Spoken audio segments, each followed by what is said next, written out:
हाय dear student, natural chemistry class के YouTube channel पर आपका स्वागत है। आज रासायनिक बलगतिकी के पार्ट 9 के अंतर्गत अर्धआयु हाफ लाइफ के बारे में अध्ययन करेंगे। इसके पिछले पार्ट में हमने आपको प्रथम कोटि की अभिक्रिया और प्रथम कोटि की अभिक्रिया का समाकलित वेग समीकरण प्राप्त किया था। आज उसी के आगे पार्ट 9 के अंतर्गत अर्धआयु हाफ लाइफ के बारे में अध्ययन करेंगे। आइए जानते हैं कि प्रथम कोटि की अभिक्रिया की अर्धआयु क्या होती है। इसके बारे में वह समय जिसमें अभिकारक की सांद्रता उसकी प्रारंभिक सांद्रता की आधी रह जाती है, अभिक्रिया की अर्धआयु कहलाती है। अर्धआयु को टी हाफ या इसी को लिख सकते हैं टी 0.5 संकेत द्वारा प्रदर्शित करते हैं। हम जानते हैं कि प्रथम कोटि की अभिक्रिया का जो समीकरण है वो के बराबर होता है 2.303 टी log 10 A/(-x)। आप जानते हैं, हमने आपको बताया जो प्रथम कोटि अर्धआयु होती है वह समय जिसमें अभिकारक की सांद्रता उसकी प्रारंभिक सांद्रता की आधी रह जाती है, अभिक्रिया की अर्धआयु कहलाती है। अर्धआयु को टी हाफ या टी 0.5 संकेत द्वारा प्रदर्शित करते हैं। आइए हम आपको बताते हैं यहाँ पर कैसे अर्धआयु प्राप्त किया जाएगा। ठीक है, ध्यान देंगे। आप जानते हैं, हमने कहा कि जैसे कोई समीकरण है ए से प्रोडक्ट में कन्वर्ट हो रहा है। मान लेते कोई समीकरण है ए से प्रोडक्ट में कन्वर्ट हो रहा है, ठीक है ना। इनका कहने का मतलब यह है कि वह समय जिसमें अभिकारक की सांद्रता उसकी प्रारंभिक सांद्रता की आधी रह जाती है। जब हमने टी समय पर सांद्रता निकाला था तो इसकी जो सांद्रता थी A-x थी। किस समय? टी समय पर। अब यहीं पर हम इसकी प्रारंभिक सांद्रता की आधी रह जाती है, ठीक है ना। अब यहाँ पर हम क्या करेंगे, जो टी है इस टी का मान टी हाफ कर देंगे। प्रारंभिक सांद्रता A-x है और जो A-x है इसके स्थान पे क्या हो जाएगा A/2, क्योंकि t बराबर 0 समय पर अभिकारक A की सांद्रता स्मॉल a थी। t बराबर 0 समय पर अभिकारक A की सांद्रता क्या थी? a थी। हमने जब t समय पर सांद्रता में कमी x माना था, पीछे हमने बताया, तो उसकी सांद्रता क्या थी A-x। कितने समय में? t समय पर।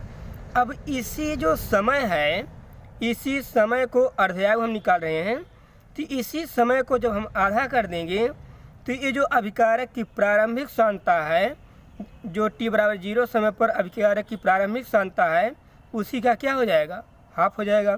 अब A-x के स्थान पे हम क्या लिख देंगे? A/2।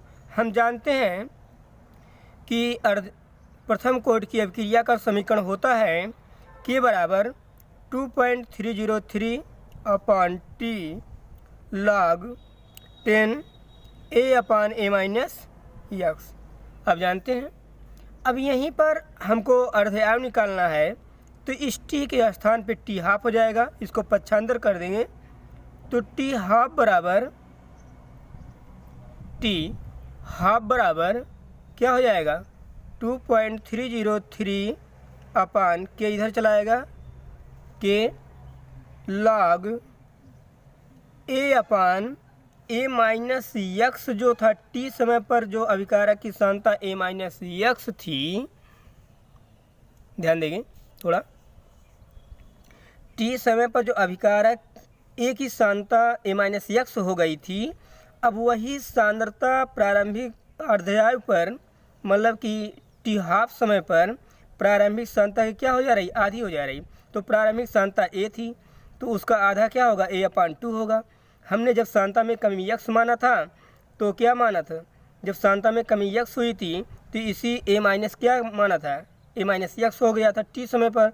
लेकिन टी हाफ समय पर अभिकारक ए की प्रारंभिक सांता टी बराबर 0 समय पर उसकी प्रारंभिक सांता की क्या हो जा रही, आधी हो जा रही। तो ए माइनस यक्स के स्थान पे हम क्या लिख देंगे, ए अपान 2 रखेंगे। तो ए अपान 2। अब यहाँ पर 2 ऊपर चला जाएगा और ए क्या हो जाएगी, कैंसिल हो जाएगा। तो टी हाफ बराबर 2.303 अपॉन के log 2 बचेगा। log क्या बचेगा, 2 बचेगा।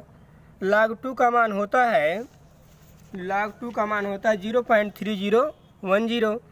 तो टी हाफ बराबर 2.303 अपॉन के log 2 का मान होता है 0.3010।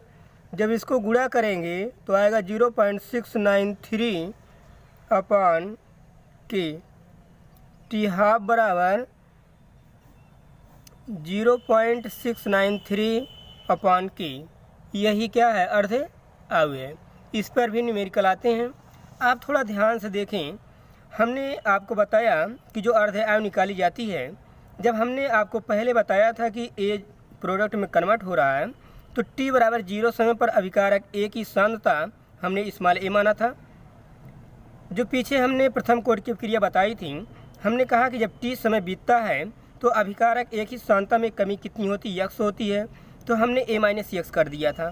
लेकिन यहाँ पर टी बराबर 0 समय पर अभिकारक ए की सांद्रता स्मॉल ए है, लेकिन हमने यहाँ पर टी समय नहीं बल्कि टी हाफ समय पर अभिकारक ए की जो सांद्रता है प्रारंभिक सांद्रता की आधी रह जाती है। तो प्रारंभिक सांद्रता ए है और उसका आधा क्या होगा, ए अपान 2 होगा।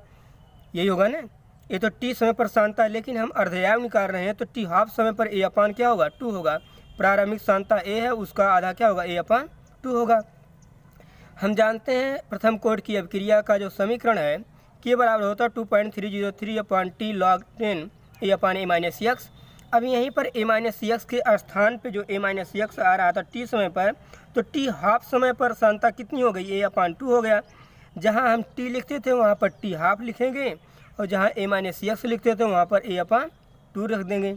तो टी हाफ हो जाएगा, पक्षांतर कर देंगे, टी ना बल्कि टी हाफ होगा। टी हाफ समय पर 2.303 अपॉन के log 10 ए अपान 2 हो जाएगा। ए माइनस यक्स स्थान में क्या हो जाएगा, ए अपान 2 हो जाएगा। ए कैंसिल हो जाएगा, 2 आ जाएगा। log 2 का मान होता है 0.3010 और इसको जब गुणा करेंगे तो प्राप्त होगा 0.693 अपॉन के। यही जो समीकरण प्राप्त हुआ है, यही समीकरण अर्ध आयु का समीकरण है। ठीक है ना। यहाँ पर देखिए हमने आपको विस्तृत यहाँ पर लिखा गया है, आप एक बार पुनः देखेंगे अर्ध आयु कि वह समय जिसमें अभिकारक की सांद्रता उसकी प्रारंभिक सांद्रता की आधी रह जाती है अभिक्रिया की अर्धआयु कहलाती है। प्रारंभिक सांद्रता की आधी तो मतलब कि समय को आधा करना पड़ेगा और प्रारंभिक सांद्रता को आधा हमने किया।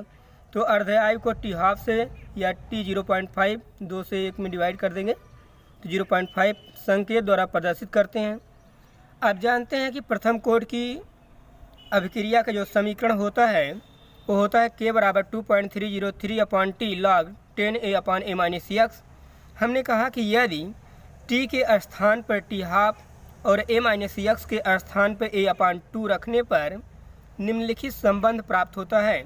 क्यों रखें, क्योंकि अर्धआयु निकाल रहे हैं, इस कारण से टी को हमने टी हाफ कर दिया और ए माइनस यक्स के यहाँ पर सांद्रता में कमी यक्स नहीं बल्कि प्रारंभिक सांद्रता की आधी हो जा रही है। तो प्रारंभिक सांद्रता ए थी और उसी का आधा ए अपान 2 हो जाएगा। यहाँ पर टी हाफ निकाल रहे हैं, इस कारण से ए माइनस यक्स नहीं बल्कि ए अपान 2 रखेंगे। प्रारंभिक सांद्रता ए थी और उसी का आधा ए अपान 2। तो ए माइनस यक्स के स्थान पे ए अपान 2 रखने पर निम्नलिखित संबंध प्राप्त होता है। वो संबंध है क्या, देखेंगे। टी हाफ बराबर हो जाएगा, जहाँ पर टी था वहाँ पर टी हाफ कर देंगे 2.303 अपॉन के log 10 ए अपान 2 हो जाएगा। ए कैंसिल हो जाएगा, ए माइनस यक्स स्थान पे ए अपान 2 हो जाएगा और टी हाफ बराबर 2.303 अपॉन के log 10 बेस होता है 2, log 2 का मान होता है 0.3010 और जब इसको गुणा करेंगे तो प्राप्त होगा टी हाफ बराबर 0.693 अपान के। यही जो समीकरण है, यही समीकरण अर्ध आयु का क्या है, समीकरण है। ठीक है ना। तो अर्ध आयु का समीकरण हमने ये प्राप्त किया, जो टी हाफ मतलब कि अर्ध आयु और वेग स्थिरांक में संबंध बताता है। टी हाफ बराबर होता है 0.693 अपान के। इस पर भी कुछ न्यूमेरिकल पूछे गए हैं 1 नंबर 2 नंबर में। ठीक है ना। आइए आगे देखते हैं, ध्यान देंगे। प्रथम कोड की अभिक्रिया की अर्धआयु अभिकारक की प्रारंभिक सांद्रता पर निर्भर नहीं करती है तथा किसी अभिक्रिया के लिए इसका मान निश्चित और स्थिर होता है। कह रहा कि जो प्रथम कोड की अभिक्रिया है वह अभिकारक की प्रारंभिक सांद्रता पर निर्भर नहीं करती है। यहाँ पर देखें, टी हाफ और उसके प्रारंभिक सांद्रता में कोई संबंध ही नहीं है। यहाँ पर संबंध सिर्फ इतना है, टी हाफ और वेग स्थिरांक में, और कोई भी संबंध प्राप्त नहीं हुआ है। ठीक है ना। तो इस कारण से अभिकारक की सांद्रता से कोई संबंध प्राप्त नहीं हुआ है। तो यहाँ पर वही कहा गया है कि प्रथम कोड की अभिक्रिया की अर्धआयु अभिकारक की प्रारंभिक सांद्रता पर निर्भर नहीं करती है, क्योंकि अर्धआयु और अभिकारक की सांद्रता में कोई संबंध प्राप्त नहीं हुआ है अर्धआयु समीकरण में, तथा किसी अभिक्रिया के लिए इसका मान निश्चित और स्थिर होता है। ठीक है ना। इसका आप स्क्रीनशॉट लेके नोट्स बना डालेंगे।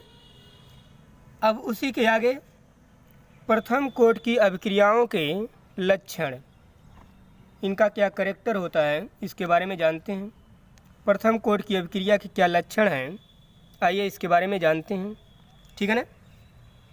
प्रथम कोड की अभिक्रियाओं के लक्षण, पहला है कि प्रथम कोड की अभिक्रियाएं निम्न समीकरण का पालन करती हैं। आप जानते हैं कि प्रथम कोड की अभिक्रिया का समीकरण है क्या, के बराबर होता है 2.303 अपान टी log 10 ए अपान ए माइनस एक्स। ये कौन सा समीकरण है, प्रथम कोड की, और इसी समीकरण का प्रथम कोड की अभिक्रिया क्या करती है, पालन करती है। ठीक है ना।